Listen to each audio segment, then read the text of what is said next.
सनातनोऽक्षर यस्तु तस्मै धर्मावे नमः।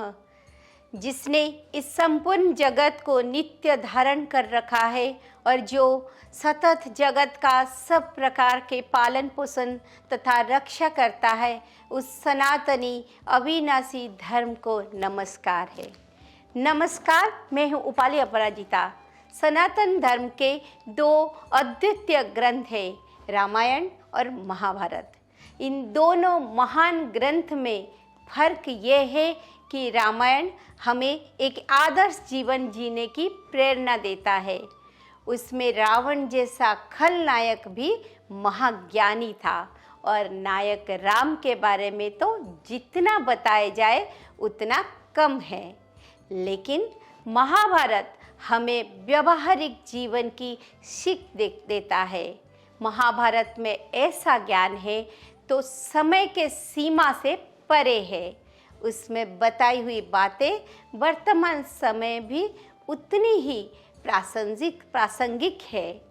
हम आपको बता दें कि महाभारत में 18 पर्व है, जिसमें 1,00,000 श्लोक है। आज हम महाभारत के एक बेहद विशेष भीष्म पर्व पर चर्चा करेंगे। इसमें भीष्म पितामह के मोक्ष प्राप्ति की प्रक्रिया का वर्णन है। महाभारत का ये चैप्टर युद्ध के बाद की परिस्थितियों का वर्णन करता है। महाभारत का युद्ध समाप्त हो चुका है। पूरी युद्ध भूमि में योद्धाओं का फटे वस्त्र, मुकुट, टूटे हथियार, रथ की पहिए बिखरे हुए हैं। शवों के अंतिम संस्कार की राख उड़ रही है। इन सब के बीच में तीरों के सैया पर भीष्म पितामह अकेले लेटे हुए हैं। उनके शरीर के हर हिस्से में अर्जुन के गांडीव से निकले तीर धंसे हुए हैं। इसमें भगवान कृष्ण पितामह से मुलाकात करने के लिए वहां पहुंचते हैं।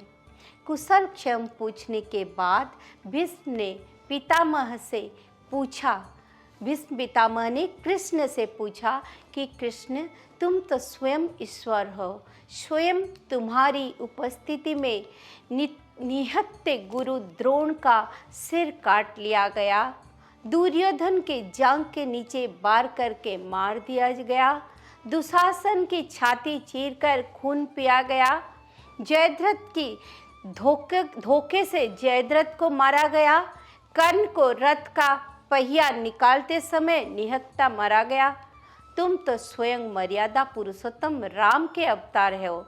तुम्हारे सामने सभी मर्यादा भंग कर दी गई। क्या ये सब उचित था? भीष्म के इस प्रश्न का भगवान कृष्ण ने जो उत्तर दिया वो आज हमारे हजारों सालों बाद भी उतनी ही महत्व रखता है।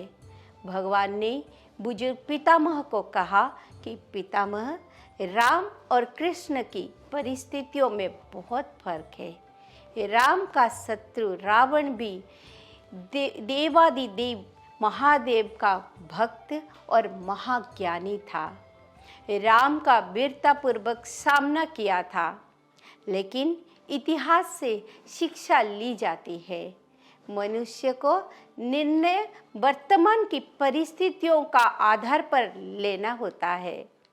कौरवों ने जिस तरह पांडवों के साथ छल प्रपंच किया था, उसे देखते हुए उनका विनाश करने के लिए छल का प्रयोग बिल्कुल उचित था।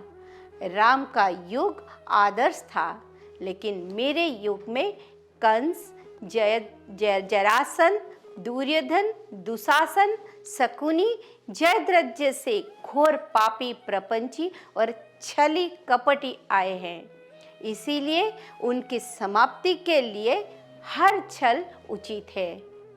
पाप का अंत आवश्यक है पितामह, वो चाहे जिस विधि से हो। तब भीष्म ने कृष्ण से पूछा, लेकिन कृष्ण, इस प्रकार तुम्हारे द्वारा छल का सहारा लेने से भविष्य के लिए एक गलत परंपरा पड़ गई है।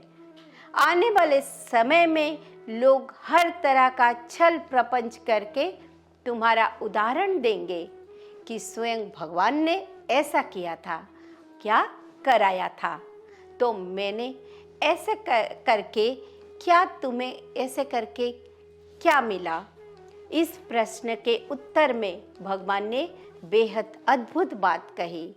उन्होंने कहा कि पितामह, आपकी दृष्टि तो मात्र द्वापर तक सीमित है, लेकिन उसके बाद कलयुग आने वाला है, जब धर्म लगभग खत्म हो चुका होगा, क्रूर और पापी शक्तियां अपने चरम पर होगी।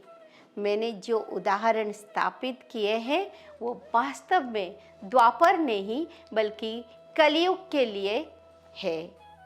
एक समय आएगा जब ऐसा लगेगा कि अधर्म हावी हो रहा है, धर्म पराजित होने लगेगा, तब मेरी ये शिक्षाएं काम आएगी।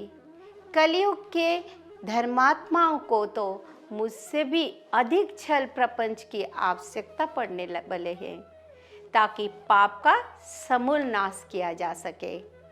क्योंकि जब अनैतिक और क्रूर शक्तियां धर्म का विनाश करने के लिए आक्रमण कर रहे हो, तो ऐसे समय में नैतिकता का पाठ आत्मघाती होता है।